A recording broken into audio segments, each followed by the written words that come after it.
So living on our property for 2.5 years by the time we have a house built has been super helpful, because not having a house has made it so that I've been very hesitant to do anything permanent with different parts of the land yet, because really, especially in permaculture, it all depends on where the house is. That's zone 1. And then zone 2 is the things that you visit every day, like your garden, your animals. So to make big changes to the land, or say like, here's the garden or here's whatever, has been very hard for me to do, much to my husband's dismay. He has wanted to dig another pond. We have a pond. It's about 1/4 of an acre, right over here.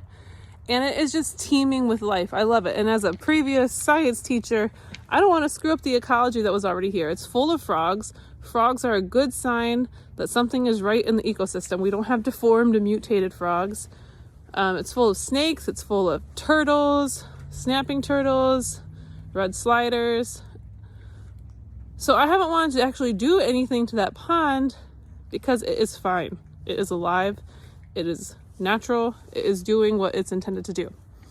However, we have a problem. And one of those problems is we live on a swamp. So many areas of our land just get flooded. One, because the soil is clay, and 2, it's just pretty flat. Now, with the problem, sometimes the problem is the solution. There's a lot of water on the ground, which leads us to the solution.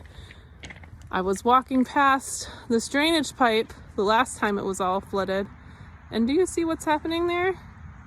The water is flowing that way. The water is collecting right there. That's a perfect place to say, hey, I think this could make a pond. And another part of the problem is that there's low areas where we don't want them. And lucky for us, those low areas are pretty close to where we should dig this pond for whatever Alex needs it to be.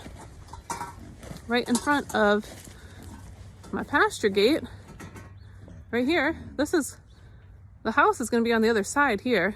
You see all this water? We don't want that right in front of where we're going to be traveling back and forth to get to the chores. Lucky for us, this low area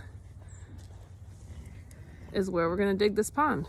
So what we're going to do is take the dirt from where we're making the pond and put it where we need it, and solve 3 problems at once. Wet, soppy areas solved. We need dirt solved.